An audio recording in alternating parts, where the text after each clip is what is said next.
Nah, insyaallah malam hari ini kajian kita, karena ini bertepatan kebetulan di bulan Rajab. Rajab adalah bulan yang mulia. Rajab syahrullah. Dalam satu hadis Nabi besar Muhammad sallallahu alaihi wasallam, beliau pernah bersabda, Rajab itu adalah bulannya Allah. Rajab syahrullahi al-asab. Nama termasuk daripada gelar untuk bulan Rajab al-asab. Asab itu dituangkan. Apa yang dituangkan oleh Allah? Rahmat, maghfirat. Yang dituangkan oleh Allah adalah rahmatnya, maghfiratnya, ampunannya di bulan Rajab. Qil Rajab syahrullahil asam. Termasuk juga nama yang lain al-asam. Asom itu orang yang tidak mendengar, itu artinya asom. Bahasa Arabnya asom. Kalau tadi asob dengan ba. Kalau ini al-asom dengan mim, itu adalah bulan yang di situ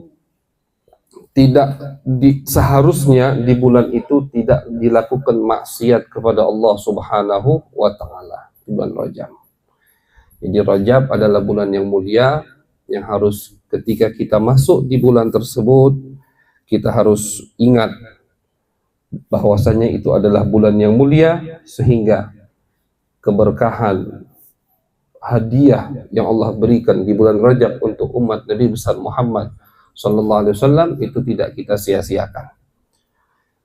Termasuk daripada keunggulan atau kemuliaan di bulan Rajab, di salah satu malamnya terjadi peristiwa yang sangat luar biasa kepada Nabi besar Muhammad sallallahu alaihi wasallam.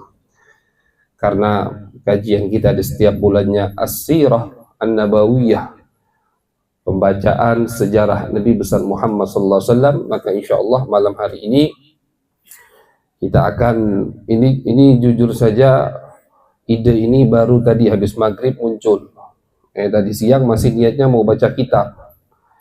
Tapi tadi habis maghrib, subhanallah, tiba-tiba muncul ide untuk kita mendengarkan cerita Isra Mi'raj. Maka cepat-cepat Al-Fagir ngeringkas dari kitab yang bernama Subulul Huda war Rasyad.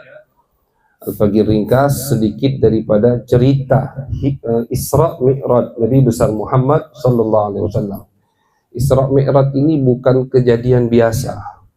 Isra Mi'raj adalah kejadian yang luar biasa. Isra Mi'raj. Jadi memalukan sekali kalau ada umat Islam, seorang muslim ngaku iman kepada Allah, ngaku iman kepada Nabi besar Muhammad SAW, tapi masuk bulan Rajab dia tidak ingat sama sekali bahwasanya di bulan Rajab ada kejadian peristiwa yang sangat mulia yang terjadi pada Nabi besar Muhammad SAW, yaitu adalah peristiwa Al-Isra wal Mi'raj. Bahkan ulama mengatakan malam Isra Mi'raj itu malam yang paling mulia, yang paling spesial untuk Nabi besar Muhammad sallallahu alaihi wasallam, dan yang paling agung bagi Nabi, melebihi malam Lailatul Qadar. Melebihi malam Lailatul Qadar. Kalau malam Lailatul Qadar itu agung, itu mulia untuk kita, umat Nabi Muhammad. Karena malam Lailatul Qadar hadiah dari Allah untuk kita. Tapi kalau untuk Nabi, malam apa, peristiwa apa yang paling mulia bagi beliau, yaitu adalah malam ketika beliau Isra Mi'raj. Karena di malam tersebut beliau diberikan oleh Allah pemberian yang sangat luar biasa. Puncak dari pemberian tersebut, Nabi Muhammad bertemu dan melihat Allah Subhanahu wa ta'ala, yang mana itu pernah diminta oleh Nabi Musa alaihi salam dan tidak diberikan oleh Allah Subhanahu wa ta'ala. Diceritakan di Al-Quran bahwasanya Nabi Musa di surat Al-A'raf, Nabi Musa itu pernah meminta kepada Allah, Rabbi arini anzur ilaik, ya Allah, tolong beri aku kesempatan agar bisa melihatmu. Setelah beliau mendengar kalamullah, mendengar ucapan Allah, Musa minta untuk melihat Allah, tapi tidak diberikan oleh Allah. Kenapa nggak diberikan? karena Allah ingin memberikan hadiah tersebut khusus untuk baginda Nabi besar Muhammad sallallahu alaihi wasallam. Makanya ulama ahlu sunnah wal jamaah dari akidah ahlu sunnah wal jamaah sepakat bahwasanya tidak ada yang melihat Allah dengan mata kepalanya secara sadar di masa hidupnya kecuali baginda Nabi besar Muhammad sallallahu alaihi wasallam. Selain Nabi tidak ada yang pernah melihat Allah di alam sadar. Kalau mimpi, banyak ulama mimpi ketemu Allah. Tapi nyata, sadar dengan mata kepalanya melihat Allah, itu tidak terjadi kecuali untuk baginda Nabi besar Muhammad sallallahu alaihi wasallam. Oleh karena itu ulama mengatakan malam Isra Mi'raj itu malam yang sangat mulia untuk baginda Nabi besar Muhammad. Kita sebagai umat Nabi paling tidak harus tahu sejarah tentang Isra Mi'raj Nabi besar Muhammad sallallahu alaihi wasallam yang insyaallah malam hari ini akan kita baca daripada sejarah tersebut. Ini cerita Nabi yang menceritakan. Nah, jadi salah satu hadis yang di situ ceritanya langsung dari Nabi besar Muhammad, karena kan nggak mungkin sahabat yang cerita. Ini kan kejadian yang mengalaminya langsung Nabi besar Muhammad. Dan ketika Nabi naik ke langit pertama, langit kedua sampai Sidratul Muntaha, itu tidak ada yang ikut dari sahabat. Maka ini cerita salah satu hadis yang langsung Nabi menceritakannya sendiri, dan kejadian tersebut terjadi pada diri beliau sendiri. Oleh karena itu insyaallah kita baca hadisnya malam hari ini.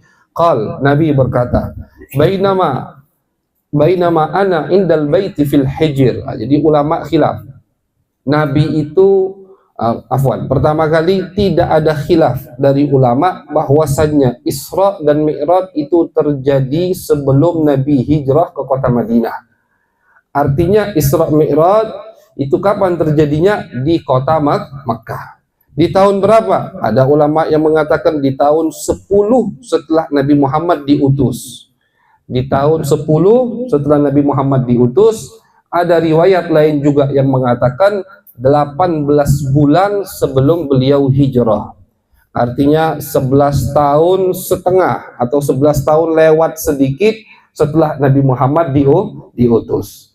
Jadi tidak ada khilaf ulama bahwasanya Isra Mi'raj itu terjadi di Mekah. Yang ada khilaf tahun berapa? Apakah 3 tahun sebelum Nabi hijrah ke kota Madinah atau 1 tahun setengah sebelum Nabi hijrah ke kota Madinah? Isra Mi'raj juga ulama tidak khilaf bahwasanya terjadi di waktu malam.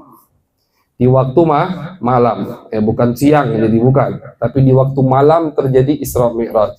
Diriwayatkan oleh Nabi langsung ketika aku sedang tidur di Hijr Ismail. Nah, jadi kata Nabi di malam itu, dan Isra Mi'raj ini ma'asyiral hadirin Allah undang Nabi tanpa ada janji. Tanpa ada janji, tanpa ada schedule bahasanya, itu langsung tiba-tiba datang malaikat membawa Nabi untuk menerima panggilan Allah Subhanahu wa taala. Makanya Nabi katakan, "Id atani Jibril wa Mikail." Tiba-tiba aku lagi tidur di Hijr Ismail. Hijr Ismail itu kalau kita lihat Ka'bah, sampingnya ada ada batu pondasi gitu melengkung, ya. Itu adalah Hijr Ismail. Di situ Nabi Ismail dirawat, atau di situ tempat Nabi Ismail main. Makanya dinamakan Hijr Ismail. Di situ banyak orang suka tidur, ya. Nabi tidur di situ. Id atani Jibril wa Mikail. Kata Nabi, tiba-tiba Jibril dan Mikail datang. Dan 2 orang ini membangunkanku, membawaku hatta ja'ubi ila Zamzam. Langsung dibawa Nabi Muhammad oleh Jibril dan Mikail ke sumur Zamzam. Di riwayat lain diceritakan bahwasannya Nabi bukan tidur di Hijr Ismail, akan tetapi beliau tidur di rumah beliau. Di kasur beliau, di rumah beliau tidur. Tiba-tiba datang Jibril dan Mikail. Yang datang 2 malaikat ini, Jibril dan Mikail, dan bersama mereka malaikat satu lagi nggak disebutkan sama ulama, membawa Nabi besar Muhammad SAW ke sumur Zamzam untuk apa? Untuk disucikan, untuk dibersihkan, ditambahkan cahaya hati Nabi besar Muhammad. Pernah kita kaji di majelis ini bahwasanya hati Nabi itu atau dada Nabi pernah dibelah oleh Allah Subhanahu wa taala. Ya, mungkin ada yang ingat masih itu.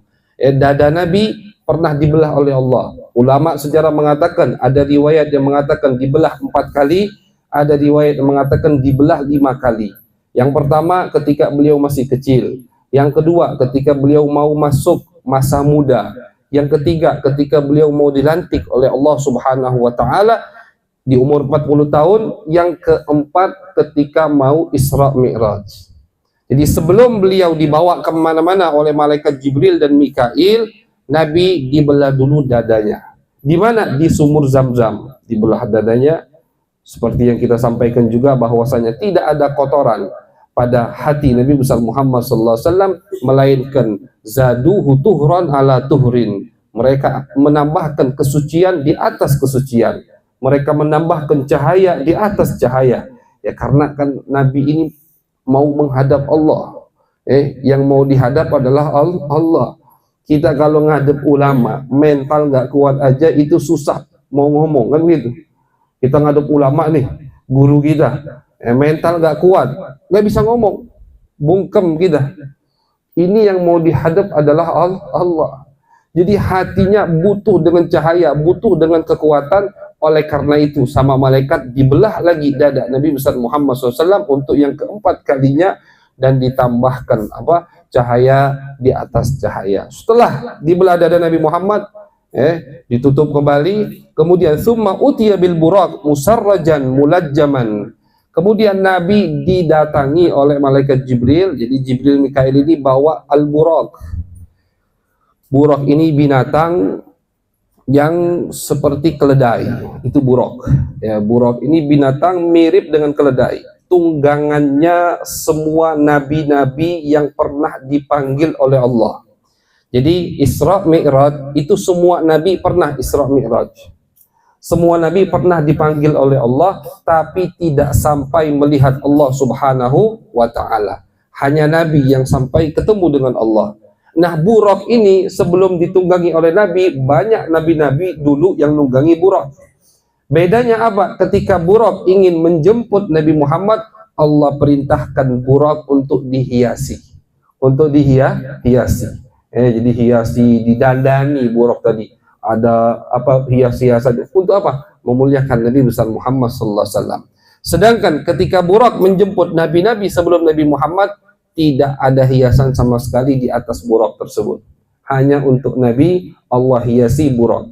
Ini kecil, kayak sepele. Tapi kita lihat bagaimana Allah ingin memuliakan Nabi besar Muhammad. Kayak sepele. Cuman kendaraan atau keledai dikasih hiasan, ama nggak dikasih hiasan. Tapi lihat bagaimana Allah ingin menunjukkan bahwasannya Nabi kalian, Nabi Muhammad itu adalah Nabi yang spesial. Bukan sembarangan Nabi yang termulia. Sampai keledai yang jemput Nabi saja itu beda. Ada dekornya istilahnya, ada hiasannya untuk memuliakan Nabi besar Muhammad sallallahu alaihi wasallam. Dan binatang buraq ini cepatnya itu 1 kali langkahnya sejauh mata memandang. Sekali langkah. Jadi sejauh mata memandang, apalagi kalau di padang pasir kan. Tidak ada bangunan, itu sejauh itu sekali langkah oleh buraq. Langkah kedua tambah lagi sejauh kaki pemandang. Dan diriwayatkan beliau itu buraq ini kalau dia lewat gunung irtafa'at rijlah, kakinya memanjang sehingga gunung dilangkai. Gunung bisa dilangkai buraq. Fasaru hatta balagu ardan, jalan. Jadi setelah Nabi Muhammad dicuci hatinya oleh malaikat Jibril dan Ismail, Nabi Muhammad nunggangi buraq tadi, keledai, tapi cepatnya tadi sejauh mata memandang. Jalanlah Nabi bersama malaikat Jibril dan Mikail ditemani. Sampailah Nabi sampai di satu tempat yang di situ banyak pohon kurmanya. Banyak pohon kurma. Sama malaikat Jibril diperintahkan, inzil fasalliha huna. Turun ya Rasulullah, salat di sini. Turun Nabi. Ini perjalanan Isra Mi'raj nih. Turun Nabi Muhammad, salat 2 rakaat. Kemudian jalan lagi. Jibril berkata, ya Rasulullah, tahu tidak tadi antum salat di mana? Di mana wahai Jibril? Aku enggak tahu. Shallaita bi Thaibah wa ilaihal muhajar. Wahai Rasulullah, tadi antum salat di Madinah. Thaibah itu artinya kota yang suci, kota yang wangi. Maksudnya adalah Madinah. Dan nanti kamu akan hijrah ke situ wahai Rasulullah. Jadi Nabi sebelum hijrah ke Madinah udah tahu bakal pindah ke kota Madinah, tempat yang banyak pohon kurmanya. Sampai sekarang kurma Madinah terkenal, dan memang kurma Madinah paling enak. Kurma itu nggak bisa tumbuh di Mekah. Sampai sekarang orang mau bisa tumbuh dengan proses yang agak ruwet, tapi tetap hasilnya tidak seenak kurma yang ada di Madinah, karena memang tanahnya itu untuk kurma cocok. Jadi dari dulu Madinah itu terkenal kota yang banyak kebun kurmanya. Jadi Nabi turun di situ, kemudian Nabi sholat, jalan lagi, sampailah ke Madian, ya, tempat Nabi Syuaib, tempat Nabi Musa bertemu dengan Syuaib. Ketika Nabi Musa dikejar sama Fir'aun sebelum jadi Nabi, ketemu Nabi Syuaib, menikah dengan putri Nabi Syuaib, pulang dari Nabi Syuaib Madian, balik mau ke Mesir, di situ dilantik oleh Allah Subhanahu wa Ta'ala. Turun Nabi Muhammad, sholat 2 rakaat, jalan lagi, lewat ke Tur Sina. Tur Sina nama gunung, Tur Sina. Di situ Allah mengajak Nabi Musa berbicara. Di situ Allah mengajak Nabi Musa berbicara. Kita kalau baca surat Toha, kita akan lewat tuh. Allah pernah manggil Nabi Musa. Kemana? Ke Tur Sina. Untuk apa? Untuk berbicara. Wa kallamallahu Musa taklima. Untuk berbicara dengan Allah. Bagaimana caranya? Wallahu a'lam bissawab. Nggak ada yang tahu. Jadi Allah berbicara tuh bukan kayak kita. Kalau kita kan ngomong ada awal, ada akhir. Omongan Allah nggak ada awal, nggak ada akhir. Kita kalau ngomong ada suara, ada hurufnya. Allah ngomong nggak pakai suara, nggak pakai huruf. Jadi jangan kita kira Allah ngomong, Nabi Musa ngomong dengan Allah seperti kita ngobrol berdua. Tidak, beda. Bagaimana? Wallahu a'lam bissawab. Itu gunung yang mulia. Karena di gunung tersebut Nabi Musa berbicara dengan Allah Subhanahu wa Ta'ala. Turun juga Nabi besar Muhammad sallallahu alaihi wasallam di Tur Sina, dan beliau sholat 2 rakaat di situ. Jalan lagi. Ini di malam Isra Mi'raj. Jalan lagi Nabi besar Muhammad, sampailah di Baiti Laham. Kata malaikat Jibril, ya Rasulullah, turun lagi di sini. Turun Nabi Muhammad SAW. Ketika turun sholat, di mana ini wahai Jibril? Ini di Baitul Laham. Baitul Laham itu tempat lahirnya Nabi Isa alaihi salam. Itu tempat yang sakral juga, tempat yang mulia. Karena Siti Maryam ketika melahirkan Nabi Isa itu tanpa suami, kan begitu. Bahkan prosesnya nggak 9 bulan. Cepat ditiup oleh malaikat Jibril baju Siti Maryam, langsung hamil, dan tidak lama langsung melahirkan Nabi Isa alaihi salam. Di mana tempat itu? Di Baitul Laham, di Palestina. Semua ini di Palestina atau di Syam. Disitulah Nabi besar Muhammad sholat 2 rakaat, tempat lahirnya Nabi Isa. Di sini ulama menyebutkan bahwasanya tempat-tempat yang berkah itu dianjurkan kita untuk mengambil berkah dari tempat tersebut. Apa faedahnya Nabi sholat di Madian, tempat Nabi Syuaib? Nabi lewat sholat, lewat Tur Sina, gunung yang Allah pernah ngajak Nabi Musa berbicara. Nabi sholat di situ.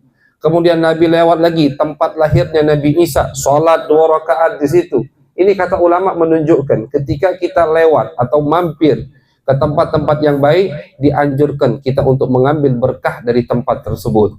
Karena Nabi saja mengambil berkah dari tempat-tempat yang berkah. Jalan lagi Nabi besar Muhammad SAW, sampailah Nabi dan malaikat Jibril ke Baitul Maqdis. Ke Baitul Maqdis. Baitul Maqdis itu Thalithu Haramil Islam.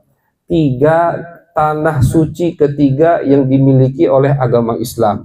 Yang pertama adalah Mekah, yang kedua Madinah, yang ketiga Baitul Maqdis. Dan alhamdulillah kita dapat kabar gembira hari-hari ini bahwasanya udah ada genjatan senjata antara Israel laknatullah alaihim dan saudara kita yang ada di Palestina. Sudah, perangnya sudah selesai. Insya Allah perang ini nggak akan dimulai lagi, dan insya Allah Allah hancurkan musuh-musuh daripada musuh-musuh Islam, Yahudi dan Nasara semuanya itu. Amin ya rabbal alamin. Nyampe Nabi di Baitul Maqdis, salat Nabi dan malaikat Jibril 2 rakaat. Falam yalbath illa yasiran hatta jtama'a nasun katsir.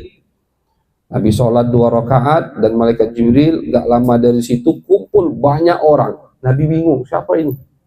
Banyak orang kumpul, Akhirnya Nabi Muhammad diberitahu oleh malaikat Jibril, afwan, ketika orang tadi banyak ngumpul, ada yang qomat, Allahu qomat, mau sholat berjamaah.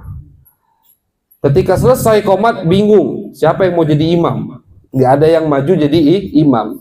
Akhirnya malaikat Jibril fa akhadha Jibril biyadihi faqaddamahu fa shalla bihim rak'atain. Malaikat Jibril mengambil tangan suci Nabi besar Muhammad SAW dan dipersilahkan Nabi Muhammad untuk maju. Jadilah imam Nabi Muhammad, sholat 2 rakaat. Selesai sholat salam, Nabi jalan lagi sama Jibril. Kata malaikat Jibril, ya Rasulullah, tahu tidak siapa tadi makmum yang di belakang antum? Tidak, wahai Jibril. Siapa mereka? Kata malaikat Jibril, mereka semua anbiya dan semua rasul yang pernah Allah utus. Semua nabi. Nabi itu kan jumlahnya nggak ada yang tahu kecuali Allah. Banyak. Dan rasul, utusan-utusan Allah juga sama. Utusan Allah yang Allah sebutkan di Al-Quran 25. Itu yang Allah ceritakan. Minhum man qasasna alaika wa minhum man lam naqsushum alaik, kata Allah di Al-Quran. Ada yang kami ceritakan wahai Muhammad, 25 itu yang kita hafal, Adam, Nuh, Lut, Hud, Saleh itu. Ada yang enggak kami ceritakan wahai Muhammad. Artinya banyak jumlah rasul, apalagi jumlah nabi lebih banyak. Itu semua Allah bangkitkan untuk apa? Untuk salat. Jadi makmum di belakang Nabi besar Muhammad sallallahu alaihi wasallam. Nah, ini luar biasa, istimewa untuk Nabi Muhammad. Jadi makmumnya bukan ulama, makmumnya bukan umara, makmumnya bukan hanya aulia, tapi makmum Nabi Muhammad anbiya war rusul. Makanya beliau adalah imamul anbiya, imamul mursalin, ya imamar rusli, wahai pemimpin para utusan Allah di dunia sebelum di akhirat. Di dunia sebelum di akhirat. Kapan di dunia? Ketika beliau sholat di Baitul Maqdis. Beliau imam, di belakangnya makmum semua utusan yang pernah Allah utus. Selesai Nabi sholat, thumma utiya bil mi'raj. Nah, ini baru mi'raj. Nah, jadi Isra Mi'raj itu 2 kata. Bukan 1 kata itu, bukan 1 kata, 2 kata. Isra dan Mi'raj. Isra itu perjalanan di waktu malam. Dari mana? Dari Baitul Haram ke Masjidil Aqsa. Di Al-Quran diceritakan, Subhanalladzi asra bi'abdihi laylan minal masjidil harami ilal masjidil aqsa. Maha suci zat yang menjalankan di waktu malam hambanya. Dari mana? Dari Masjidil Haram ke Masjidil Aqsa. Itu namanya Isra. Makanya nama suratnya juga surat Al-Isra di Al-Quran. Isra itu kalau arti lughatannya jalan di waktu malam, itu Isra. Nah, jadi berjalannya Nabi di waktu malam, kita tadi sampaikan, sepakat karena disebutkan di Al-Quran, Isra dari Makkah ke Baitul Maqdis. Kemudian dari Baitul Maqdis naik ke atas, itu baru namanya Mi'raj. Namanya Mi'raj. Jadi Isra perjalanan dari Baitul Haram ke Baitul Maqdis, Mi'raj dari Baitul Maqdis, tepatnya di Sahra ada batu besar. Di situ Nabi Muhammad mulai naik ke langit pertama sampai Sidratul Muntaha dan dinamakan Mi'raj gitu, sampai turun lagi nanti. Nah, kemudian Mi'raj lah Nabi Muhammad. Tsumma utiya bil Mi'raj. Bagaimana Nabi Muhammad Mi'raj? Dibukakan memang tempat ruh Bani Adam ketika meninggal dunia. Jadi orang itu kalau meninggal bukan sembarangan ruhnya terbang kemana-mana, enggak, ada jalurnya, ada jalannya ke langit pertama, dan dibukakan jalur tersebut untuk Nabi besar Muhammad SAW. Namanya Mi'raj. Nama jalurnya itu Mi'raj. Qil, diriwayatkan oleh ulama bahwasanya Mi'raj ini min jannatil firdaus munaddadun bil lu'lu'. Mi'raj ini diciptakan oleh Allah, diambil dari surga Al-Firdaus. Mi'raj tadi tempat untuk Nabi Muhammad naik tadi. Munaddadun bil lu'lu', dihiasi dengan mutiara-mutiara. Mi'raj ini. An yaminihi malaika wa an yasarihi malaika. Di kanan semuanya malaikat dari bawah sampai langit pertama, di kiri juga malaikat yang menjaga Mi'raj tadi dari langit, dari bawah sampai ke langit pertama. Naiklah Nabi Mi'raj tadi bersama malaikat Jibril, sampailah Nabi ke langit pertama.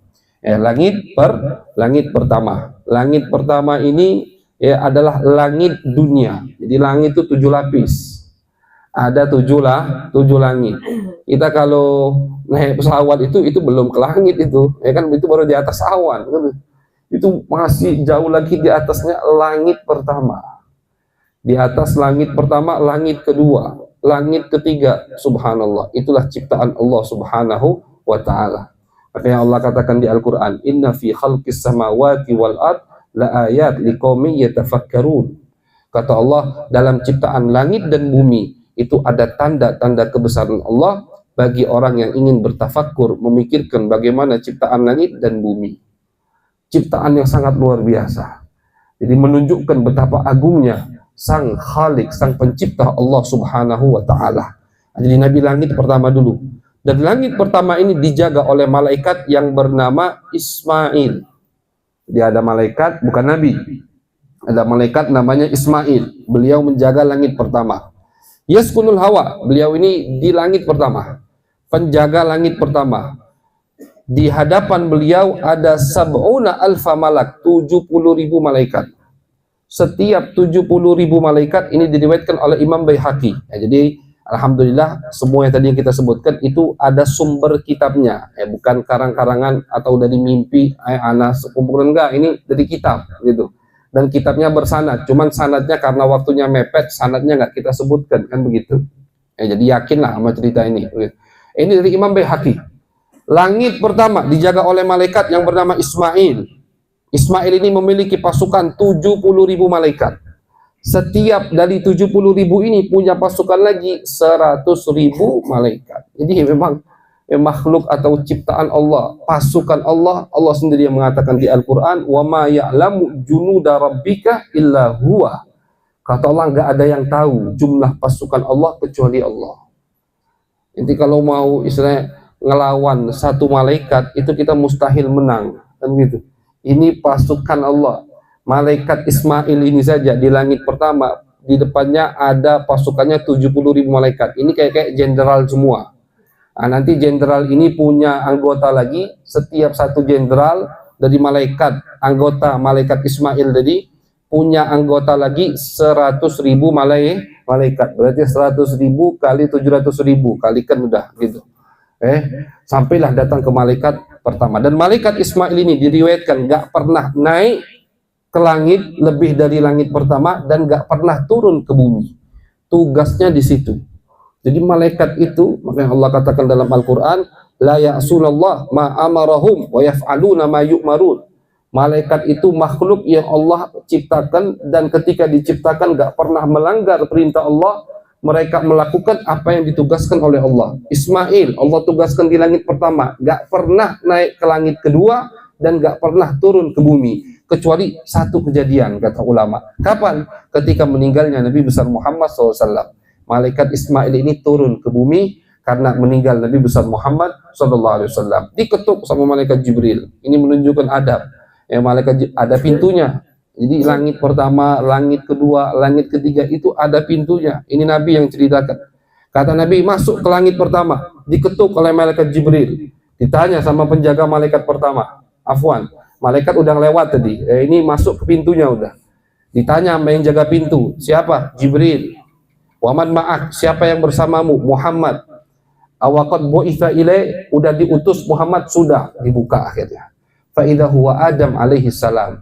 Ternyata yang menjaga pintu pertama dari langit pertama adalah Abul Bashar, kakek umat manusia, yaitu Nabi Adam alaihissalam. Jadi Nabi Adam itu ada di langit pertama, disambut oleh Nabi Adam. Nabi Muhammad disambut oleh. Makanya ulama mengatakan, kenapa Allah jadikan peristiwa Isra Mi'raj untuk menunjukkan kepada Nabi bahwasanya kamu wahai Rasulullah, wahai Muhammad, dimusuhi di Mekah, dimusuhi di muka bumi, tapi ingat, penghuni langit semua mencintaimu dan menghargaimu. Begitu. Jadi dari tadi semua utusan Allah sholat di belakang Nabi. Malaikat menyambut Nabi Muhammad. Ketika masuk pintu pertama disambut oleh Nabi Adam, disambut oleh Nabi Adam. Jalan lagi Nabi Muhammad, gak panjang lebar. Jalan Nabi Muhammad naik ke pintu kedua. Naik ke pintu kedua sama, diketuk oleh malaikat Jibril. Dibuka, ternyata di situ ada Nabi Isa dan Nabi Yahya. Nah, pintu kedua daripada langit kedua yang menjaganya adalah Nabi Isa dan Nabi Yahya. Mereka ini sepupu, saudara sepupu misan. Nabi Isa dan Nabi Yahya. Nabi Yahya sudah meninggal, Nabi Isa belum meninggal. Jadi Nabi Isa itu kan diangkat oleh Allah. Wa rafa'nahu, kata Allah. kami angkat Isa. Kemana? Ke langit kedua.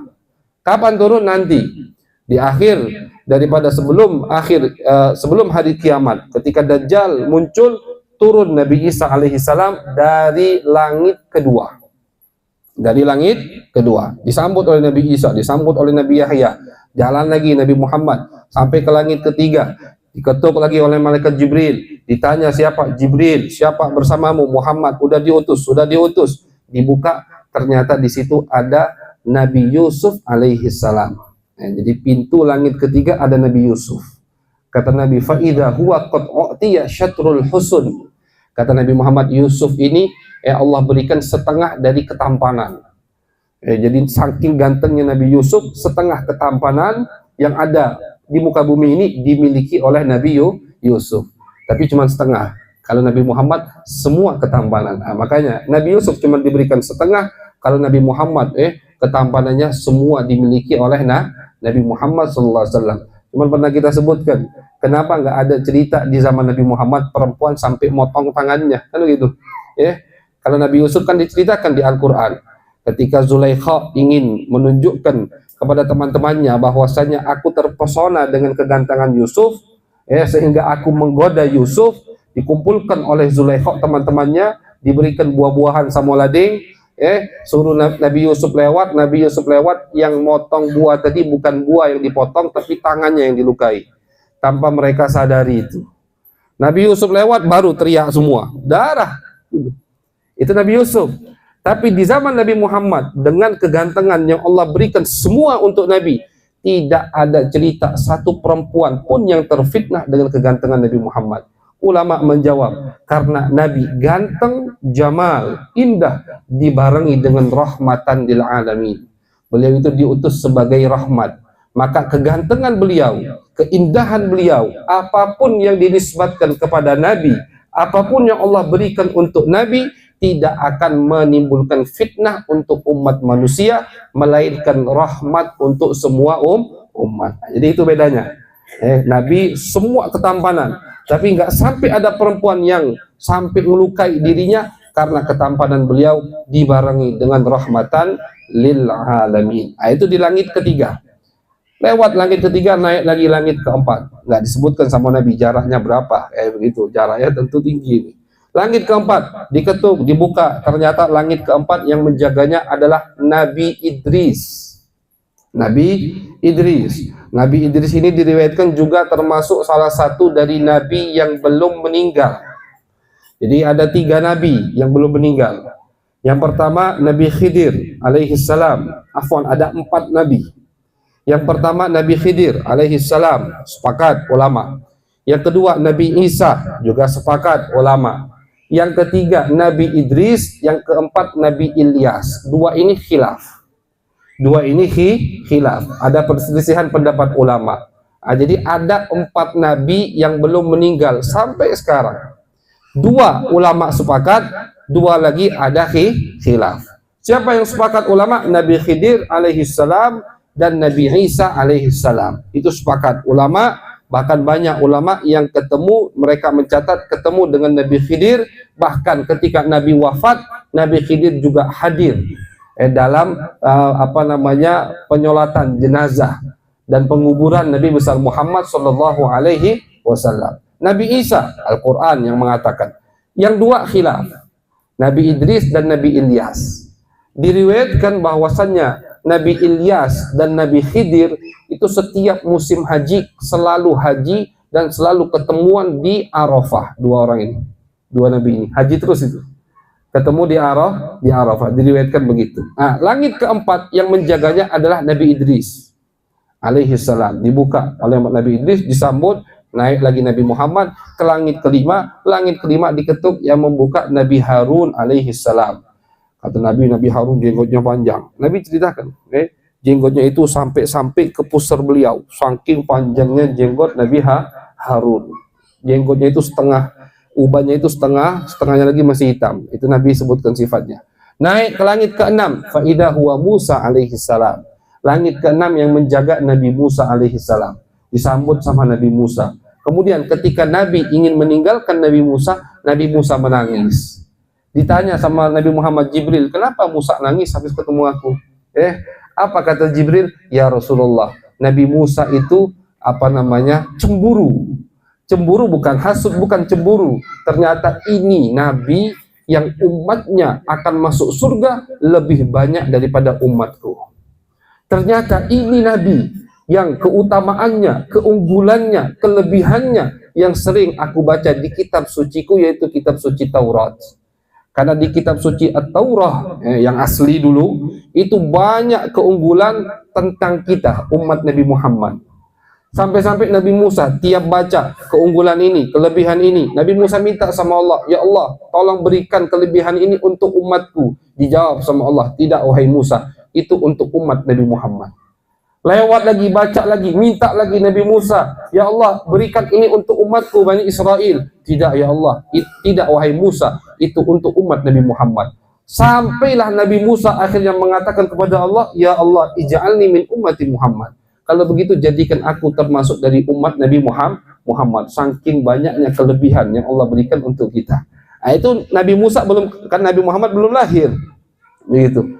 Nabi Musa belum ketemu dengan Nabi Muhammad, cuman baca di Taurat, pas di Isra Mi'raj ketemu. Makanya ketika Nabi ingin meninggalkan Nabi Muhammad ketika ingin meninggalkan Nabi Musa, Musa menangis. Ternyata ini orang yang umatnya masuk ke surga lebih banyak dari umatku. Itu kita, masuk lebih banyak ke surga kita umat Nabi besar Muhammad sallallahu alaihi wasallam. Naik lagi Nabi Muhammad di langit terakhir, di situ dibuka dan yang menjaganya adalah Nabi Ibrahim alaihi salam. Nabi Ibrahim, kakek dari Nabi Muhammad sallallahu alaihi wasallam, dibuka, disambut ahlan wa sahlan bil ibni saleh. Kalau tadi menyambut selamat datang wahai saudara, wahai saudaraku. Ketika Nabi Ibrahim menyambut selamat datang wahai anakku yang soleh. Karena Nabi Muhammad SAW nisbat beliau sampai ke Nabi Ibrahim alaihissalam. Yasnidu dhahrahu ilal baitil ma'mur. Kata Nabi Muhammad, ketika aku melihat Ibrahim menyenderkan senderan di Baitul Ma'mur. Apa Baitul Ma'mur? Baitul Ma'mur itu Ka'bahnya penghuni langit. Itu Baitul Ma'mur. Sampai diriwayatkan dalam kitab, kalau ada batu yang jatuh dari Baitul Ma'mur, itu akan tepat jatuh di atas Ka'bah. Kalau ada batu yang jatuh dari Baitul Ma'mur, dari atas langit ketujuh ini, itu kemana jatuhnya? Ke atas Ka'bah, karena pas. Dan Baitul Ma'mur masuk ke dalamnya setiap hari 70.000 malaikat tidak keluar lagi.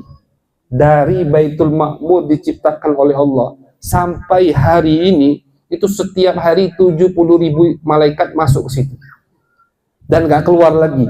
Betapa besar Baitul Ma'mur. Jadi kata Nabi Muhammad, ketika aku melihat Ibrahim di langit ketujuh, Ibrahim lagi menyender di Baitul Ma'mur, disambut sama Nabi Ibrahim alaihissalam. Di situ Nabi Muhammad melihat ada kilat, ada petir. Wa fafataha lahuma fasami'a tasbihan fis samawatil ula. Di situ Nabi Muhammad mendengar banyak suara yang bertasbih kepada Allah Subhanahu wa ta'ala. Ini udah alam hebat ini. Nabi Muhammad mendengar tasbih orang-orang makhluk, bukan orang, makhluk, semua makhluk bertasbih kepada Allah Subhanahu wa ta'ala. Sabbahatis samawatil ula min dil mahabati musyfiqat subhanal aliyil a'la. Di riwayat lain, subuhun kudusun rabbul malaikati warruh. Itu termasuk, itu doa kalau ada geledek petir.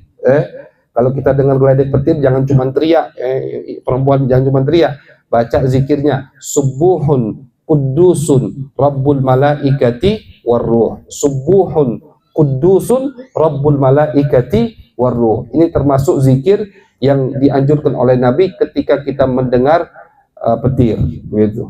Kapan Nabi ini? Pas di atas sana. Di situ Nabi melihat petir, Nabi melihat kilat, dan Nabi mendengar banyak suara yang bertasbih kepada Allah Subhanahu wa ta'ala. Subuhun kudusun rabbul malaikati warruh. Kemudian malaikat Nabi Ibrahim berkata kepada Nabi Muhammad, ya Muhammad, akri ala ummatika minni salam. Wahai Muhammad, sampaikan salamku kepada umatmu. Jadi kita dapat salam dari Nabi Ibrahim alaihi salam, wahai Muhammad, sampaikan salamku kepada umatmu dan perintahkan umatmu untuk banyak-banyak membaca ghirasul jannah, membaca apa? Membaca bacaan yang ditanam oleh Allah di dalam surga, harta karun surga. Apa wahai Ibrahim? Nabi nggak tahu. Nabi nanya, la haula wala quwata illa billahil aliyyil azim. Ini pesan dari Nabi Ibrahim. Kata Nabi Ibrahim, banyak-banyak baca la haula wala quwata illa billahil aliyyil azim, karena sesungguhnya la haula wala quwata illa billahil aliyyil azim adalah harta karun yang Allah tanam di dalam surga. Itu bacaan atau wasiat dari Nabi Ibrahim untuk kita. Di riwayat lain, Nabi Ibrahim menambahkan untuk membaca subhanallah walhamdulillah wala ilaha illallah wallahu akbar. Jadi kalau yang pertama tadi la haula wala quwata illa billahil aliyyil azim, riwayat yang kedua ditambah oleh Nabi Ibrahim untuk kita banyak membaca subhanallah walhamdulillah wala ilaha illallah wallahu akbar. Fata'akhkhara Jibril, udah selesai ketemu Nabi Ibrahim, mulai malaikat Jibril mundur. Ini dari sini Nabi Muhammad naik sendiri. Kata Jibril, ya Rasulullah, demi Allah, kalau aku maju satu langkah, aku akan terbakar ya Rasulullah. Jadi bayangkan, Jibril, makhluk besar yang memiliki 600 sayap, satu sayapnya menutupi setengah bumi ini, itu nggak bisa maju dari tempat tersebut. Jibril, ini Jibril, makhluk Allah yang hebat, malaikat yang paling mulia. Fata'akhkhara Jibril, kata Jibril, ya Rasulullah, udah sampai sini tugasku menemanimu. Jalan sendiri ya Rasulullah dari sini. Nabi sendiri menggunakan sendalnya. Makanya ulama mengatakan, kalau Nabi Musa ketika Allah panggil ke gunung Tur Sina untuk mendengarkan kalamullah, ucapan Allah, itu kata Allah di surat Thaha mengatakan kepada Nabi Musa, ikhla'na alaika innaka bil wadil muqaddasi tuwa. Wahai Musa, kata Allah ini di surat Thaha, lepas sendalmu ketika kau mau masuk ke area gunung ini, lepas sendalmu, harus jalan nyeker. Kenapa? Karena kau berada di wadi, di lembah yang sangat mulia. Kenapa mulia? Karena di situ Allah akan bukakan hijab sehingga Musa mendengar kalamullah. Ini di dunia, di dunia. Suruh lepas sendalnya. Sedangkan Nabi Muhammad SAW naik ke langit pertama pakai sendalnya, ke langit kedua pakai sendalnya. Saking Allah ingin memuliakan Nabi Muhammad, sendalnya pun dan Allah perintahkan Nabi untuk melepasnya. Makanya Syekh Sayyid Yusuf An-Nabhani, beliau mempunyai syair, syair beliau sangat indah tentang sendal Nabi Muhammad SAW. Kata Syekh Yusuf, ya Rasulullah, saking mulianya dirimu, Musa ketika dipanggil ke gunung yang ada di dunia, itu sendalnya suruh dilepas. Engkau ya Rasulullah ketika berada di langit yang paling atas, ketika menghadap Allah Subhanahu wa ta'ala, sandalmu tidak diperintahkan oleh Allah untuk dilepas. Tak diperintahkan. Makanya beliau mengatakan, ala ra'si hadal qauni na'lu Muhammadin. Kata Syekh Yusuf An-Nabhani, di atas makhluk semua yang pernah Allah ciptakan ini, pernah ada sendal Nabi Muhammad SAW. Ala ra'si hadal qaun na'lu Muhammad. Makanya kita kalau punya peci, kalau sekarang banyak tuh peci yang di atasnya ada apa? Ada terompa. Sebagian orang bid'ah ini, bid'ah ini nggak ada di zaman Nabi, ini berlebihan. Itu orang yang nggak paham sejarah atau nggak baca sejarah. Jangankan di atas kepalamu, wahai orang yang mengatakan itu bid'ah, di atas semua kepala umat manusia, bahkan di atas semua makhluk yang pernah Allah ciptakan, pernah ada sendal Nabi besar Muhammad Sallallahu Alaihi Wasallam. Jadi nggak apa-apa, pakai di atas kepala, di atas kayak gini, terompa. Sini ada, itu terompa Nabi besar Muhammad Sallallahu Alaihi Wasallam, bentuk sendal Nabi Muhammad. Ini bentuk sendal Nabi nih, yang kecil ini. Ini banyak di peci-peci sekarang, bahkan ada orang yang naruhnya di baju. Tidak apa-apa. Ini memuliakan Nabi Muhammad, dan kita mengambil berkah dari bentuk sendalnya Nabi Muhammad, yang mana sendal beliau ini pernah ada di atas semua makhluk. Di atas semua makhluk, bukan hanya di atas kepala kita. Di atas semua makhluk pernah ada sendal Nabi besar Muhammad Sallallahu Alaihi Wasallam. Sampai beliau ketika menghadap Allah, sendal itu nggak diperintahkan oleh Allah untuk dilepas. nggak diperintahkan. Ini saking mulianya Nabi kita, Nabi besar Muhammad SAW. Kata akhara Jibril. Akhirnya malaikat Jibril mundur, maju Nabi besar Muhammad SAW sendirian, hatta zahara di mustawa sami'a fihi sarifal aqlam. Nabi naik lagi, sampai Nabi ke satu tempat yang mana di tempat tersebut Nabi Muhammad SAW mendengar sarifal aqlam, bunyi pena. Itu arti sarifal aqlam. Bunyi kalau ada yang nulis. Ya, kita kalau nulis, dengerin tuh ada bunyinya kan. Qalam. Al-qalam itu adalah makhluk yang pertama kali Allah ciptakan. Nun wal qalami wa ma yasturun. Di Al-Quran ada itu. Allah bersumpah dengan al-qalam. Aku bersumpah dengan al-qalam. Qalam itu ya bukan pulpen. Pokoknya alat untuk menulis itu qalam. Ini qalam, ini alat untuk menulis. Termasuk pertama kali makhluk yang Allah ciptakan. Dari Allah ciptakan sampai nanti wallahu a'lam sampai kapan terus dia menulis apa yang akan terjadi terus. Jadi Nabi mendengar suara tulisan qalam itu. Nabi dengar. Ini di tempat yang nggak ada yang pernah naik ke situ. Bahkan Jibril pun tidak bisa naik ke tempat tersebut. Naik Nabi Muhammad SAW. Di situ Nabi Muhammad melihat Sidratul Muntaha. Arti Sidratul Muntaha tempat paling atas, istilahnya begitu.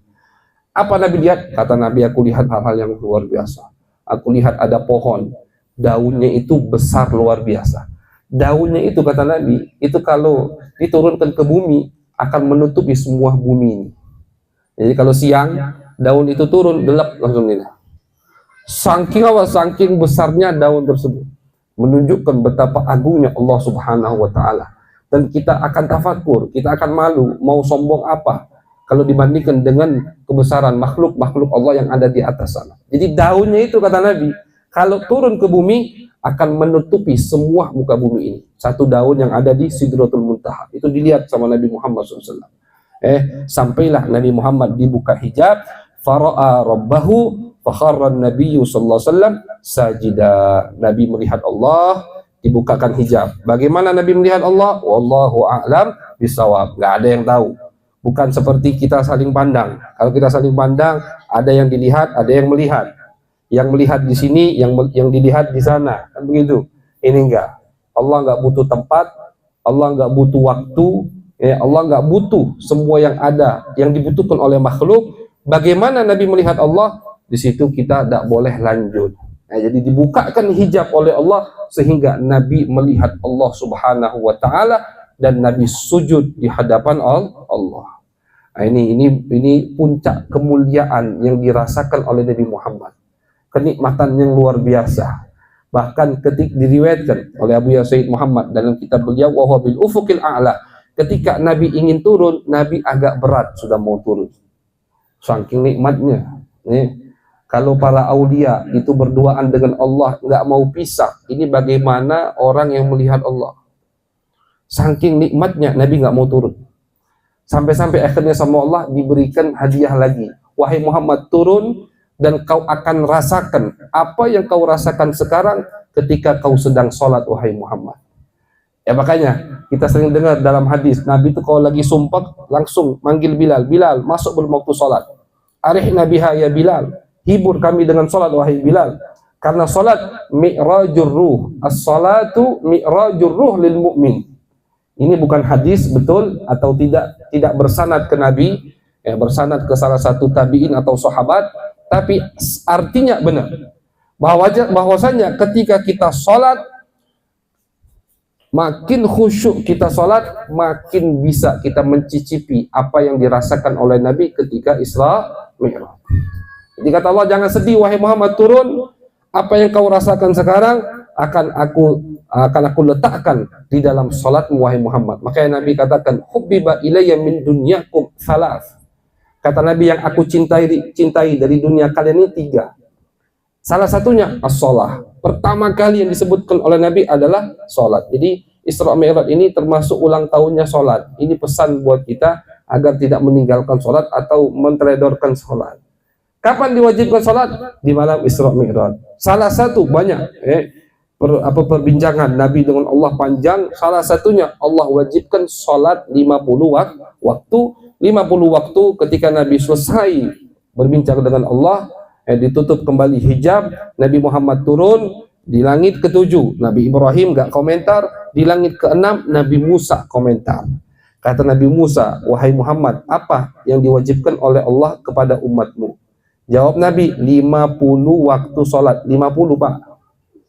Kita 5 sekarang ngos-ngosan.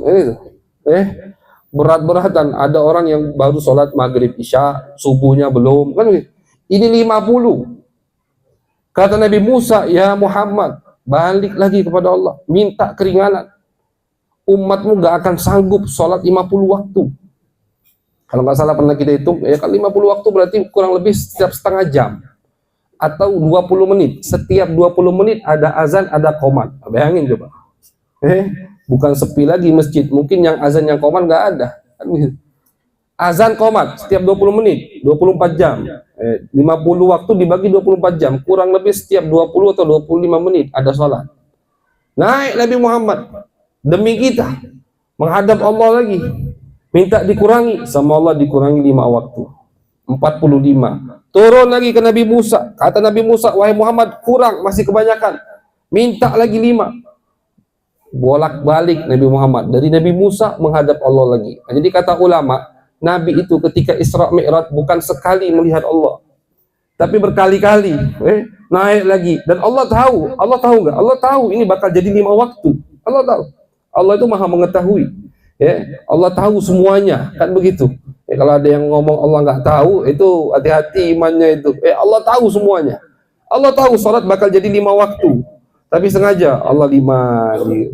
Turun lagi Nabi Muhammad ke Musa. Kata Musa, ya Muhammad kurang 5, sampailah 5 waktu. Sebagian ulama mengatakan Nabi Musa itu sengaja minta Nabi Muhammad naik lagi ke atas, karena Nabi Musa menikmati ketika melihat muka Nabi Muhammad. Gak mau Nabi Muhammad turun lagi ke langit 5. Karena kalau udah turun ke langit ke-5 gak naik lagi ke langit ke-6. Begitu kan? Nabi Musa menikmati melihat muka Nabi. Dengan muka Nabi yang indah, dan pada muka Nabi ada cahaya dari pantulan Allah Subhanahu wa taala, sangat nikmat untuk dilihat. Nabi Musa menikmati. Naik lagi wahai Muhammad, naik lagi sampai 5. Naik lagi wahai Muhammad. Udah cukup, kata Nabi Muhammad. Aku udah malu sama Allah. 5, aku udah malu. Cukup 5, aku gak mau naik lagi, kata Nabi Muhammad. Langsung ada panggilan dari Allah, wahai Muhammad, 50 waktu aku kurangi jadi 5 sholat, tapi pahalanya tetap 50 sholat. Jadi pahalanya nggak dikurangi sama Allah. Yang dikorting sama Allah itu cuman sholatnya. Pahalanya tidak dikorting sama Allah. 5 waktu. Jadi sangat malu kalau kita meninggalkan sholat 5 waktu ini. Setiap satu fardu itu 10 pahala. 5 fardu 50 pahala. Jadi kata Allah, wahai Muhammad, pahalanya tetap 50. Sholatnya aku korting jadi 5 waktu. Itu hadiah dari Nabi Muhammad untuk kita dari perjalanan Isra Mi'raj. Turun Nabi Muhammad SAW, sampailah Nabi Muhammad balik ke Mekah, dan diriwayatkan ini semua cerita ini Al-Faqir jujur banyak yang kita ringkas. Kalau kita mau ceritakan semuanya mungkin 2 jam atau 3 jam. Panjang cerita Isra Mi'raj. Banyak yang Nabi lihat. Di perjalanan beliau itu banyak yang beliau lihat. Di langit pertama banyak yang beliau lihat. Beliau lihat surga, beliau lihat neraka. Beliau ketemu malaikat penjaga surga, ketemu malaikat penjaga neraka. Dilihatkan oleh Allah beliau hukuman-hukuman untuk orang-orang yang bermaksiat, orang yang berzina, orang yang makan riba, orang yang mencuri, orang yang meninggalkan sholat. Itu dilihat semua sama Nabi Muhammad. Beliau lihat, oh ini hukumannya begini. Oh yang gak sholat hukumannya begini. Oh yang makan riba hukumannya begini. Oh yang berzina, mencuri hukumannya begini. Semua dilihat oleh Nabi Muhammad. Cuman kita singkat karena waktunya mepet, ya nggak sempat begitu kalau kita ceritakan di satu majelis. Turun Nabi Muhammad SAW.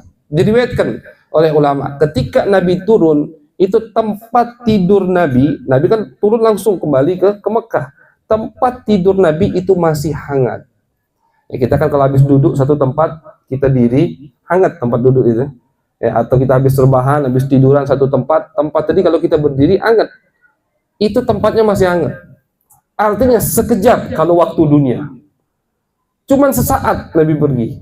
Tapi lihat ceritanya, ketika dari Mekah ke Baitul Maqdis banyak cerita, dari Baitul Maqdis Mi'raj ke atas banyak, belum bolak-balik sama Nabi Musa tadi, turun lagi, Itu ketika Nabi sampai ke tempat tidurnya, tempat tidur beliau masih hangat. Artinya sangat sebentar sekali di waktu dunianya. Duduk Nabi. Keluar Nabi Muhammad di pagi hari. Mahmum, Nabi Muhammad mukanya sumpah, bukan sumpah nggak senang-senang. Kenapa sumpah? Kata Nabi Muhammad, ini kalau diceritakan ke orang Mekah, semuanya pasti mendustai. Tapi ini wahyu dari Allah. Nah, ini lihat, beban yang ditanggung oleh Nabi Muhammad. Ini wahyu, harus diceritakan. Tabligh, wajib seorang Nabi menyampaikan apa yang Allah berikan kepadanya. Akhirnya Nabi lagi merenung sendirian, datang musuh Nabi Muhammad, musuh Allah, musuh kita semua, Abu Jahal. Ini Abu Jahal nih, paling makanya kata Nabi, Abu Jahal nih Fir'aun umat ini Abu Jahal. Gitu. Fir'aunnya umat Islam, umat Nabi Muhammad adalah Abu Jahal. Gak ada kesempatan untuk mengganggu Nabi kecuali dia ganggu Nabi Muhammad. Abu Jahal lihat Nabi lagi sumpah. Kata Abu Jahal, "Ma bika ya Muhammad, araka mahmuman." Kenapa kamu wahai Muhammad? Kok sumpah? Kata Nabi Muhammad, Abu Jahal nih kayak muka orang, jadi pinter acting Abu Jahal ini. Kayak orang yang perhatian dengan Nabi. Kenapa? Nabi lihat Abu Jahal kok kayak kasihan sama aku, artinya kayak ada ketertarikan, diceritakan sama Nabi. Aku ini semalam habis Isra Mi'raj. Wahyu ini. Abu Jahal nahan untuk tidak membantah apa yang Nabi ucapkan. Lihat liciknya Abu Jahal. Kata Abu Jahal, wahai Muhammad, mau tidak aku kumpulkan semua orang yang ada di Mekah ini, tapi kau ceritakan kepada mereka. Kayaknya baik kan gitu. Aku kumpulkan orang ya, biar mereka mendengar semua ceritamu wahai Muhammad. Semangat Nabi. Sudah, ayo. Ini Abu Jahal kayaknya tertarik nih, kata Nabi. Dikumpulkan oleh Abu Jahal, padahal niatnya jelek kan begitu. Niatnya jelek, niatnya biar orang mendustai Nabi Muhammad. Dikumpulkan oleh Abu Jahal semua orang. Kata Abu Jahal tadi ketika dengar Nabi Muhammad cerita, Muhammad, kau malam ini ke Baitul Maqdis, habis itu balik lagi sekarang? Iya, kata Nabi. Semalam aku cuma. Dalam satu malam aku ke Baitul Maqdis. Akhirnya dikumpulkan oleh Abu Jahal, semua orang pembesar Mekah dipanggil oleh Abu Jahal. Dipanggil semuanya, akhirnya cerita Nabi Muhammad. Di situ semua orang serentak mendustai Nabi Muhammad. Nah, ini cobaan Nabi kita Nabi sallallahu. Kata mereka, wahai Muhammad, kami ini nadribu akbadal ibil syahran. Kami ini kalau ke Baitul Maqdis itu 1 bulan perginya, PP 2 bulan berarti. Bukan dekat, bukan kayu besi puding, itu. 1 bulan. Kalau kami ke Baitul Maqdis 1 bulan, karena mereka sering ke Syam. Perjalanan orang Mekah kan ke Syam, ke Baitul Maqdis, ke Palestina. 1 bulan kami ke Baitul Maqdis. Sedangkan kau mengatakan semalam kau ke Baitul Maqdis, pagi-pagi udah di tengah-tengah kami. Sampai-sampai ada orang yang bernama Mut'im bin Adi. Dia mengatakan, wahai Muhammad, omongan kamu sebelum ini masih bisa aku cerna, masih bisa aku terima. Tapi yang ini konyol istilahnya gitu. Ini sangat konyol, wahai Muhammad. Sampai-sampai ada yang murtad. Ulama mengatakan yang murtad ini belum iman 100%, belum. Nggak ada sahabat yang udah iman sempurna kemudian murtad, tidak. Ada baru orang yang tertarik ingin mendengar ajaran Nabi, tapi ketika mendengar cerita Isra Mi'raj nggak jadi. Nah, ini ngawur istilahnya. Karena mereka sering ke sana, perjalanan yang mereka sering jalani, 1 bulan pergi, 1 bulan pulang. Sedangkan Nabi Muhammad mengatakan nggak sampai di situ. Dari Baitul Maqdis naik ke langit paling tinggi, balik lagi ke Mekah di 1 waktu di malam itu. Mereka semua berdustai. Abu Jahal senang. Abu Jahal senang musuhnya Allah ini. Abu Jahal dengan senangnya datang ke rumah Sayyidina Abu Bakar As-Siddiq. Ketok. Kamu tahu tak tuh kawan kau tuh, ngawur, cerita aneh, tambah aneh di hari ini. Apa kata? Jadi Sayyidina Abu Bakar belum tahu apa yang diceritakan oleh Rasulullah. Kata Abu Jahal, Abu Jahal cerita. Kata Sayyidina Abu Bakar, lihat iman yang sempurna. Apa kata Sayyidina Abu Bakar?